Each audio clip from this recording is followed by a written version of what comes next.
All right. Good morning again, Cyber Friends. This is Mitty Man coming at you again from Walker Studio. Um, Early morning, and yet at it again. And we give God all the praise and give Him all the honor for life, health, and strength. And we thank Him for each and every one of you, all of my Cyber Friends, every one of you. We hope that this here morning find you blessed and in good health, and we hope that you're going to prosper. We're going to claim it for you. We're going to declare and decree that you will prosper in every area of your life.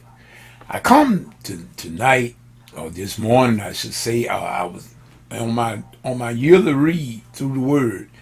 Matter of fact, I shouldn't say yearly read because on one occasion I read through the Bible on twice in a year, twice, and you could do it easily if you just devote the time to reading and understanding what you read. I don't tell people just to read the Bible just to be reading, but you need to try to understand what you're reading, and when you come across certain statements and certain things that the Bible speaks of, you should look it up. If you don't know exactly what it's talking about and don't understand the concept, look it up. You get your book of good Bible concordance if you have it. If you get your Bible dictionary also, and use Google, people. Use the internet. That's the whole world of knowledge right there on the internet. Use it for your advantage, and you can look up these things, and you will know what they mean.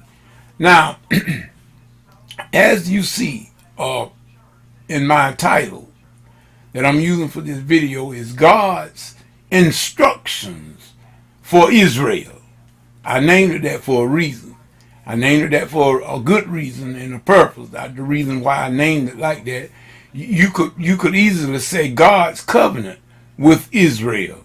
But I said it the way I said it, and I worded it the way I worded it because of the fact that I want to get over to everybody that hear or see this video, hear my words and understand, so that maybe people will, certain people, teachers and ministers of the gospel, teachers as well, will understand the concepts of the Old Testament separated from the New. The Old and the New Testament, both of them are very, very important.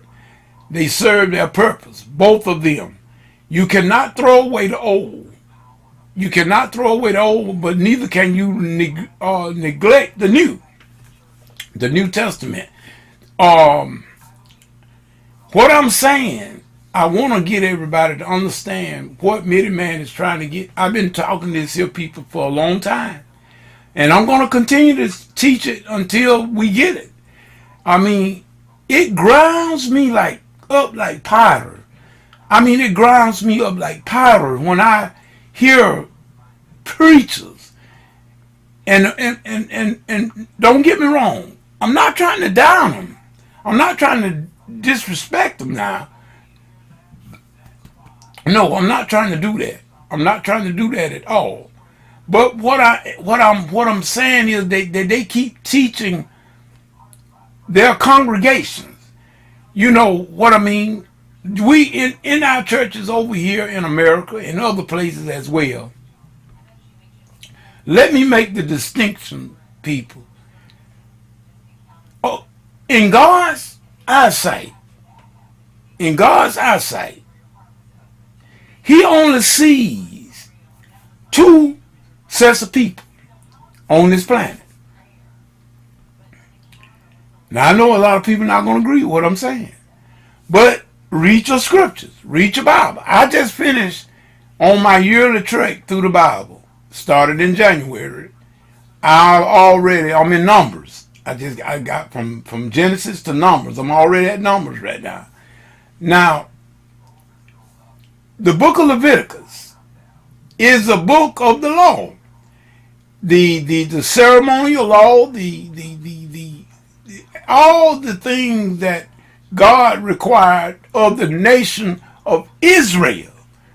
These dietary laws are moral laws and cleanliness and all of that, as well as covenant with God Himself, like the feasts. God got 3 feasts that all Jewish males must participate in that year, they got 3 that they must attend. No matter where they at in the world, they must come back home to Jerusalem, to the nation, to their land, on these 3 occasions, and that's Passover, Pentecost, and Feast of Tabernacles. All Jewish males must, supposed to, according to God's law, they must come back to the land and celebrate those feasts. Now, that's for Jewish males. See, they didn't say nothing about Midian. Midian, last I looked, I was of African American. Now, I don't know what your race is, but I'm going to tell you like this. If you're not a Jew, you're a Jew or a Gentile. We, African American, Caucasians, Hispanics, whatever, if you're not a Jew, you are a Gentile. That's the way God sees us in this land. In this world, God sees the Jew and he sees Gentile. 2 peoples, 2 races, 2 people. Now, if you think, the reason why I want, and I'm praying to God that we got well-known, quote-unquote, high-level ministers of the gospel standing in their congregation every Sunday or every Wednesday night or whenever they teaching this stuff, and they going into the book of the law, the Torah. They are teaching the Genesis, Exodus, Leviticus, Numbers, and Deuteronomy. They are teaching those precepts and laws were God's covenant with the nation of Israel. We didn't have nothing to do with it. Why would these preachers keep on, and teachers, I ain't just talking about the preachers, I'm talking about teachers like me, all of us that keep on teaching about these ceremonial laws and all these things that God had and made the deal with the nation of Israel. That God didn't make that with you and me. He made that covenant with the nation of Israel. He even told them. Now, God knows, I'm so sorry that the Jews have went through all of the stuff that they done went through. And God knows they have went through a lot. They have went through a tremendous ever since first of all, they was in bondage for 430 years in Egypt with the Egyptians. Then when they got out of that, God told them, now I'm going to put you in a land flowing with milk and honey. But you see how long it took them because they complained and murmured and they bitched. Excuse my language, but that's exactly what they did. They got mad at Moses, wanted to kill Moses and Aaron. They saying that, everybody wanted to usurp authority, talking about God and not only talking to Moses. God killed a whole lot of them, buried them alive. Then they told me, I think it was like 23,000 or more. Then they said, oh, we have sinned. That's what they did. And God told them, people, God told them if they ever broke his law, he told them all of this would happen to you. If you keep my commandments and my statutes and my ordinance and everything, keep my Sabbath. Let me tell you who that land belonged to. We got a lot of controversy going on about that land in Israel. But you really want to know who that land belonged to? I know a lot of people say the Jews. And yes, you are partly correct. God gave them that land. Yes, he did. It's their inheritance. But that land belongs to God. That land, that parcel of land belongs to God. God said, you did not let my land keep her Sabbaths. God is very, very strict about his rules, people. Now, I know Jesus. Thank God for Jesus. See, now we Gentiles, we get the favor. We get the will in the common welfare of the Jews of Israel because of Jesus. See, we were grafted into the family. But these original laws and stuff was not for you and me. I don't care what no preacher say, and no teacher like myself. If you are teaching people in your congregation all these concepts and precepts about the law and about all of this stuff that you got to do, and you got your people up on the bondage trying to do all that stuff, you are wrong, because it was never meant for the Gentiles. We were lost in this world without God. We didn't have no hope. We did not have a hope at all until Jesus died on the cross. That's what brought us in the family. Thank God for Pentecost. On the day of Pentecost, when the Holy Ghost came and Peter preached the sermon, that opened the door for the Gentiles. Now we all can enjoy the welfare of Israel through what? The promise that God made to Abraham, Isaac, and Jacob. Now them people, I know, like I said, I diverted, but let me come back home. I diverted a little bit, but let me come back home to fully explain, because I want y'all to understand, when you see these pastors and other teachers and Sunday school teachers and whatever, and they get up and they start teaching all this stuff, landing on your shoulders, say, no, take it off my shoulders. That was not for me. That was not for me. It was never for the Gentiles. God made this deal with the Jews, and he told them, he said, if you ever broke them, if you did not keep my commandments and my statutes and my ordinances, and if you didn't let my land have her Sabbaths, they were supposed to work the land for 6 days and on 6 years, and then on the 7th year, they were supposed to let it rest. But they did not do it. For 490 years, they did not let God's land get his Sabbath. That's how come they had to spend 70 years in Babylon for bondage, because of the fact that they did not keep that land. They did not let that land rest for 490 years. So they had to stay. God sent them to a nation and sent them in bondage and let that land lie desert, lay dormant, so it could keep its Sabbath. That's how come they was in Babylon for 70 years. Now, why was it 70 years? Why? Think about it. God said, you didn't let my land keep the Sabbath, so I'm going to put you in slavery for 70 years. That'll make up for all the Sabbath that you didn't keep. Think about it. 1 and 7. 7, they were supposed to let the land rest. 1 and 7. So think about it. 490 years ain't 70 years. Ain't that's a tithe? Ain't that a tithe? 70 years makes up for every year that they should have let the land rest that they did in them 490 years they was in bondage upon King Nebuchadnezzar. I call him Uncle Ned, Uncle Neb. Uncle Nebuchadnezzar, y'all read about him. He was the king of Babylon. That's where the Jews and Judah went. And he came and he seized the city. A lot of them died. A lot of them died.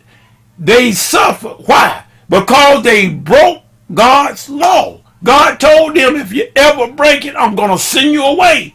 I'm going to have other nations that they're going to treat you bad and everything. He told the Israelites that, y'all. Read your Bible. That was not for you and me. And this is what we got, certain preachers that keep, and teachers that keep on getting in the pulpit, teaching this law from the Torah, which it don't even involve me. It don't involve you. Don't let yourself get burdened down and confused by these. Excuse me, y'all. Let me divert. Let me divert a little bit. I got to go to the doctor today. Matter of fact, I have to go to the doctor. I got to get my checkup and everything. I got to go back to my regular doctor now. My primary physician. They got to check me out. And it's coming up on the year anniversary of my illness back in last February. So I got to go back to my physician. So y'all just excuse me a little bit. But Midiman is okay. And Midiman is okay. And Midiman is fine. But we got to go back to the doctor on today. I got a doctor's appointment, routine check up and everything. I got to go and see if everything is still pretty good, and whatever I need to do, I go from there. But as I was speaking, people, don't let people lay burdens on you about the law. And I wish all of us teachers need to stop teaching Gentiles about that law, because it never was for us in the first place. Now, if you got a Jewish congregation, talk all you want about that law and teach all you want about it, because they know what you're talking about. It was written for them, so maybe you can refresh their mind. Now, you can refresh them. You got some of them that have never, they still have not accepted Jesus as their Messiah. They are what we call Orthodox Jews. They still will not accept Christ. They still don't accept him as being their Messiah. But one day, all of Israel will be saved, according to the Bible. But they're going to have to accept their Messiah. And they said at the second coming, all of them, they're going to recognize that Jesus, Yeshua, was or is their Messiah. And that's when they're going to finally, all of them going to accept Jesus as their Messiah. But us as Gentiles, we are just glad to be in that number.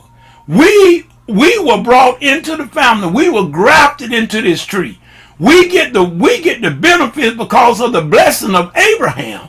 See, God told Abraham that I'm going to bless you and your seed after you. That's Jesus. In other words, he told Abraham, your descendants going to be like the stars of the sky and the sands of the sea. It wasn't only, see, God was telling him right there that it was not going to only be the Jews.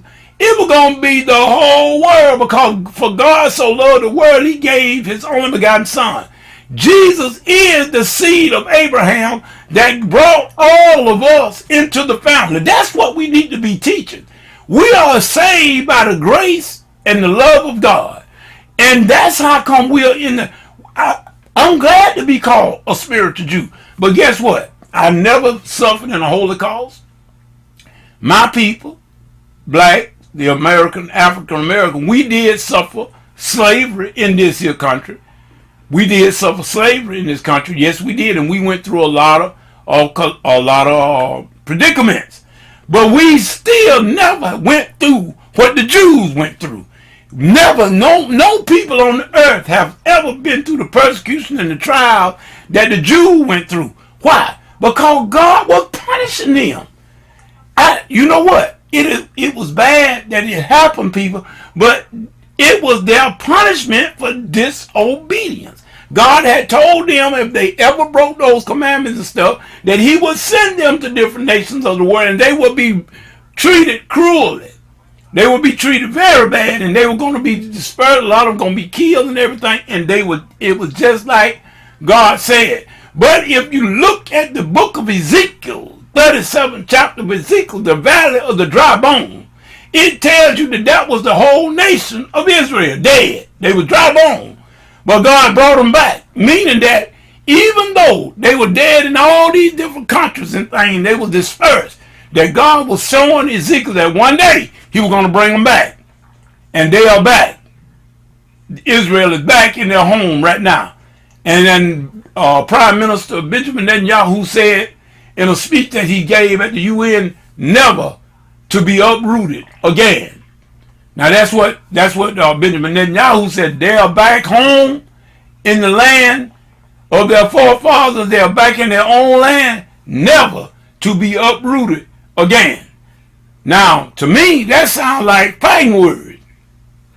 That sounds like to me that the Israelites, the IDF, Israeli Defense Force, is telling the nations of the world, get back. We ain't going through that no more. So in other words, Israel is not going to take no more mess of no other country. I believe that. And I do believe that Jesus is very soon to return. All the stuff is gathering together just like the Lord said in the book. That's why I'm coming to y'all to tell you. We teachers and we preachers need to stop worrying about all them dietary laws and teaching the people about you're not under the law no more. You never was on the law. I wish they would hush. Let me just say it the way I want to say. I wish they would shut up saying that, because we never was on the law. You wasn't on the law unless you are a Jew. If you are a natural, full-blooded, born and bred Jew, if you are a Jew, then you was under the law at one time. But even the Jews through Jesus is not up under the law anymore. Even them, they're not. There's now therefore no condemnation to them that believe in Jesus. So Paul was trying to preach the same thing. He was telling the Jews, even when we were trying to get us into the church and get us into the family, Paul was letting them know, you can't treat the Gentiles and put them up under that strenuous law of ours, because it never was for them anyway. It was for us, and we didn't even keep it. So why are you going to expect for them to do something that we, the natural Jew, didn't even do? Oh, people, come on. Just when you hear these preachers talking about all that stuff and these teachers, I'm saying it out of respect. I'm not trying to put any of them down. I'm just wondering, why do they keep teaching it? That's what I'm wondering. And I hope that this here video would help somebody to understand. I'm not trying to put down nobody teaching and preaching, but let's rightly divide the word of truth. And you got to tell the people the truth. Yes, we are up on the grace, but we never was on the law. We never was on the law. That law never pertained to no Gentile. It was an agreement that Moses gave with the children of Israel. God told Moses what to do, and Moses passed it on to the Israelites, and they always would say they would do it, and they agreed to it, but yet and still they failed every time. And every time God put them in on the punishment.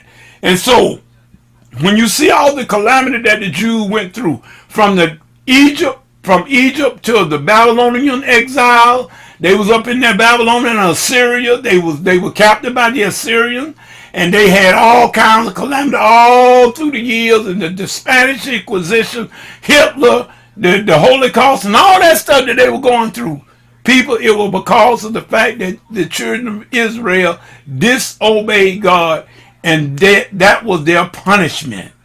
But God always remembered them when they did not utterly get destroyed, because the people tried to destroy them, especially Hitler. Hitler tried. He killed over 6 million of them. Yes, he killed over 6 million Jews. For all of you out there that keep on talking about that was not a Holocaust, please read your history. Read your history. People, that really happened. That man killed 6 million Jews, more, probably more. But we can account for 6 million. But nevertheless, it was God's plan to get them back into Israel. Out of all they went through, God always will remember his covenant with Abraham, Isaac, and Jacob. Please remember that, y'all. It was for God's covenant was with Israel. Those covenants and those precepts and them constant, everything that God was speaking through Moses to the children of Israel, it was for the children of Israel, not for you, not for me. This is Mitty Man saying be cool, be blessed, because you are blessed. Thank God for Jesus for grafting us into the family. We are now up under the common welfare of Israel. We got salvation through the grace of God, which is Jesus Christ. So now therefore, until the next video, next Bible study, whichever comes first, this is Mitty Man saying peace and good morning.